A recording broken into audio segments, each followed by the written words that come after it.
Obrigada. Eu passava agora a palavra à plateia. O professor Alberto Amaral. Está aqui este senhor primeiro. Sim. Não, aqui, na pontinha. É? Então pronto.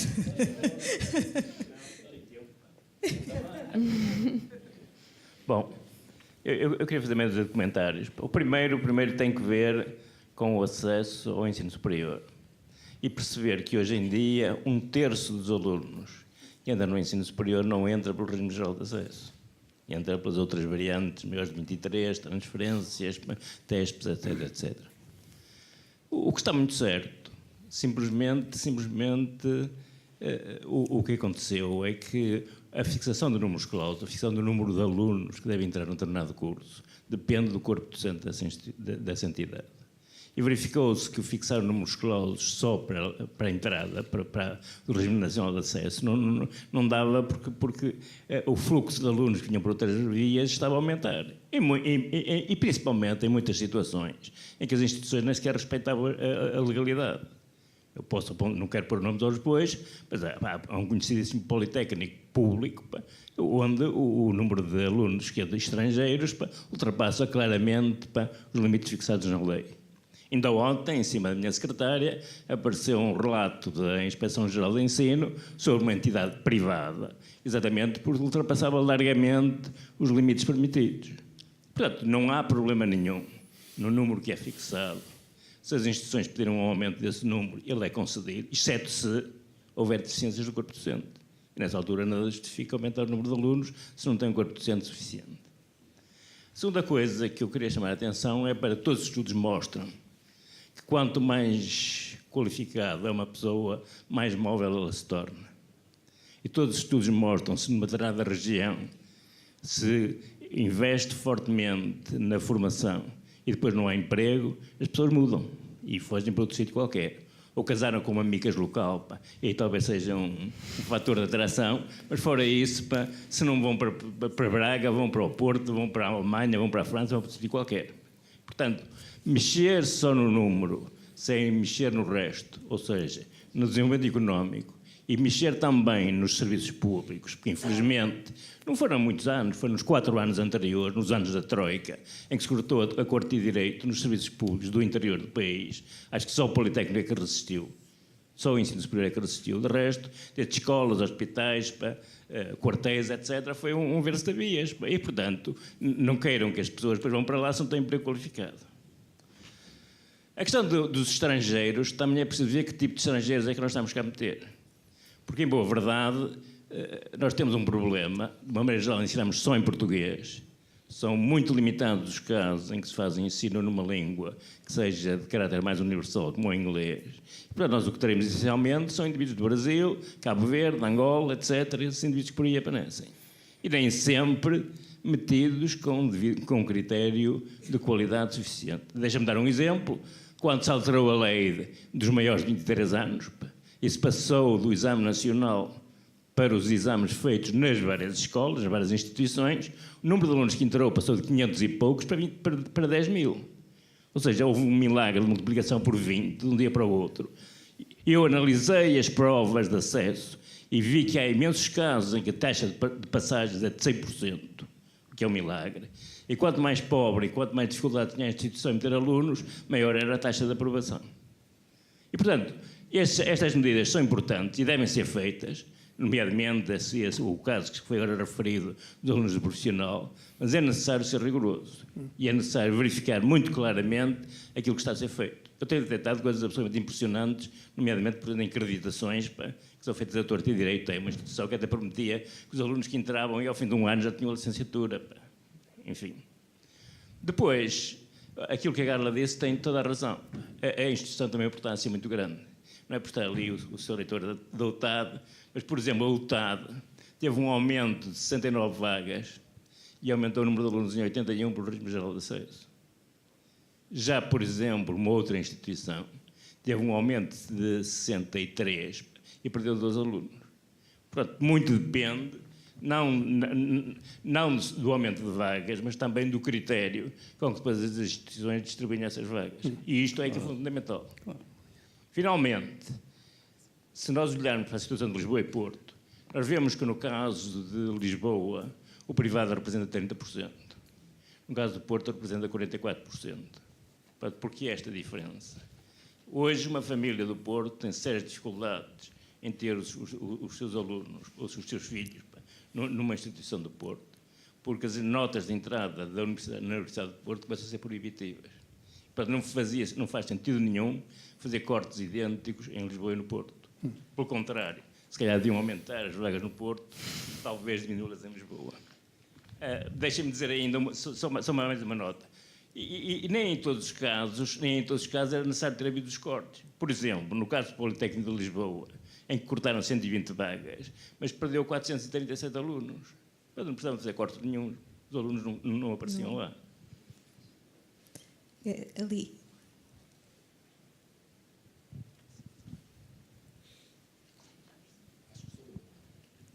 Sou eu? Sim, sim. Boa noite, senhoras e senhores, e num registro mais moderno a todas e a todos, não é? Eu estou aqui... Desculpe, quer identificar-se, por favor. Já ia identificar-me. Eu chamo José Manuel Silva e estou aqui em representação da APESP, com um objetivo muito claro, que é deixar aqui o nosso protesto relativamente ao facto de não ter sido convidado para este debate, oficialmente, pelo menos, ninguém ligado à direção da APESP. A APESP representa cerca de 17% do total do ensino superior em Portugal e, portanto, entendemos num debate desta natureza, ainda por cima, quando há a suspeição de que no Porto os privados, nos quais eu me incluo, ganharam alunos que vieram do estatal, acho que fazia todo o sentido que houvesse aqui alguém a representar. Eu estou aqui na plateia, não fui especificamente, nem ninguém da APES foi convidado para estar aqui no debate, como aliás se vê.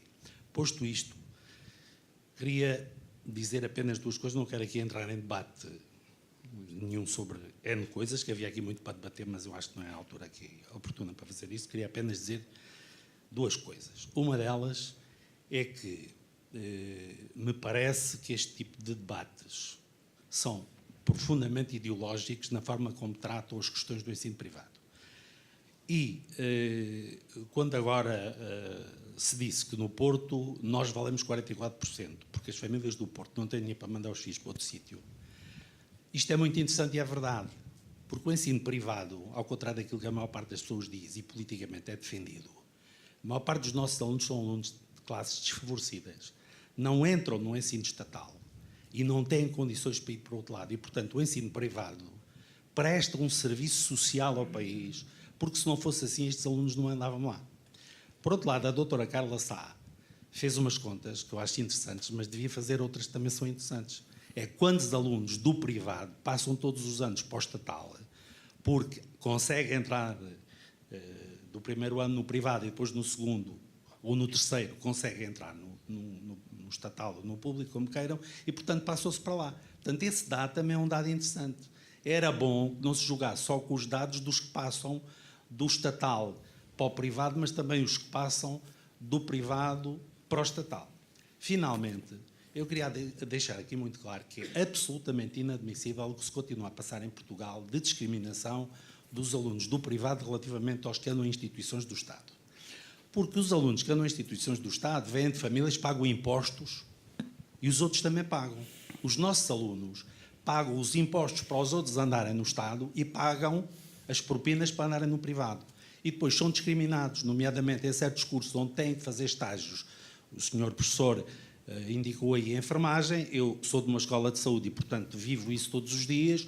Os nossos alunos são duplamente discriminados para andarem nos hospitais públicos a fazer os estágios que não podem fazer noutro sítio. E, portanto, esta questão é uma questão mais vasta do que apenas discutir meia dúzia de vagas, porque, no fundo, os números que aqui foram apresentados até são relativamente ridículos, são 53 alunos ou 100 e tal alunos. Eu vim do Politécnico Público, era o de Leiria, nós tínhamos 12 mil alunos, que diferença é que faz 50 alunos a mais ou menos? Isso é completamente irrelevante. Faz na minha escola agora, que é uma escola pequena. Agora, num grande Politécnico ou numa grande universidade, o que é que contar mais ou menos 50 alunos? Isso é peanuts, desculpa a expressão. Os gastos que que existem numa universidade dessas ou num politécnico, na gestão, eu fiz essas contas há uns anos, é brutal comparativamente com estas coisas que não têm expressão nenhuma na gestão cotidiana das instituições. Por outro lado, eu acho que este debate é muito interessante, mas eu vim cá sobretudo para discutir esta questão. É equilíbrio ou não é equilíbrio? Parece que há desequilíbrio. Ou melhor, esta medida administrativa não resolveu coisa nenhuma. Isto vem na linha daquilo que é o... Quer dizer, nós falamos aqui de imensas coisas, já se equacionou aqui a política regional, mas ninguém diz que o sistema de acesso ao ensino superior é caduco, devia ser alterado, e que muitas das coisas que provocam o mau funcionamento das instituições têm a ver com hábitos que vêm de há décadas e que não são mudados, e portanto toda a gente sabe que se nós continuarmos a agir da mesma maneira, os resultados vão de ser seguramente sempre os mesmos. Finalmente, o país sabe, e toda a gente que aqui está nesta sala sabe, nós não temos alunos para as instituições todas. Em Portugal não há alunos que cheguem no futuro para todas as instituições e, portanto, é preciso ir buscá-los lá fora. E, portanto, se começarmos a pôr questões que os que vêm de Angola não prestam, os que vêm de Cabo Verde não servem, os que vêm do Brasil não são bons, não sei onde é que a gente os vai buscar. Ou passamos todos a lecionar em inglês e abandonamos o português, ou então não temos alunos. Porque essa questão da entrada é que tem que selecionar os alunos. Queridos colegas, os alunos selecionam-se ao longo do percurso em que eles estão nas instituições. Aí é que é feita a seleção, não é à entrada. À entrada, os alunos podem entrar de uma forma mais flexível. Aliás, eu até me rio quando vejo estas questões do profissional, que eu tive anos e anos ligado ao profissional. Há montes de alunos no profissional bem melhores do que aqueles que existem no ensino clássico e depois não conseguem entrar porque as regras são diferentes. E, portanto, como são diferentes... Muito não obrigada. podem entrar. Muito Passava obrigado. ali a palavra àquele professor e depois, no fim... a professora já tem o microfone, então pode... Mas está a ver, pode. Já me cortou a palavra, mas esses senhores são do estatal, tiveram aí 1 hora a falar, 1h30, peço desculpa. Olhei para ali e temos 10 minutos, portanto eu vou ser muito focada.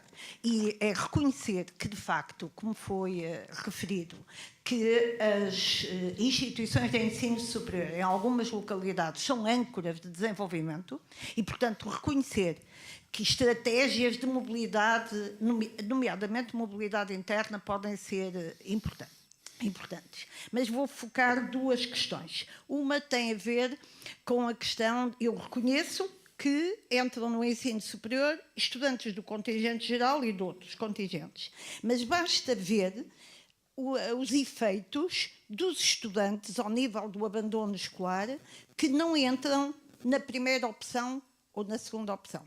Basta ver os efeitos, não é? E, portanto, entram, mas não concluem. E, portanto, por outro lado, a Carla Sá argumentou excelentemente bem, na minha perspectiva, a importância das instituições de ensino superior definirem estratégias e concretizarem estratégias de atratividade dos estudantes fundadas na qualidade. E, de facto, o que acontece o que se vê, e o professor Alberto Amaral já disse, e no seu caso, realmente como é que um curso de pós-graduação que pretende que os estudantes sejam envolvidos em comunidades de investigação, com 10 docentes, pode orientar 50 estudantes ou todos os estudantes que as instituições de captação de estudantes no estrangeiro os obrigam a ter. Isto é muito importante, na minha ótica, nós pensarmos, nomeadamente pela representação social que passarão a ter as instituições de ensino superior em alguns países, nomeadamente os países da CPLP. Não é por acaso que a CAPES já faz exigências aos estudantes que cá venham. E, portanto, de facto, os argumentos que foram utilizados para que a qualidade não pode ser desligada da captação de estudantes. E, portanto, eu gastei mais do que 2 minutos e meio. Vou ficar Obrigada, professor.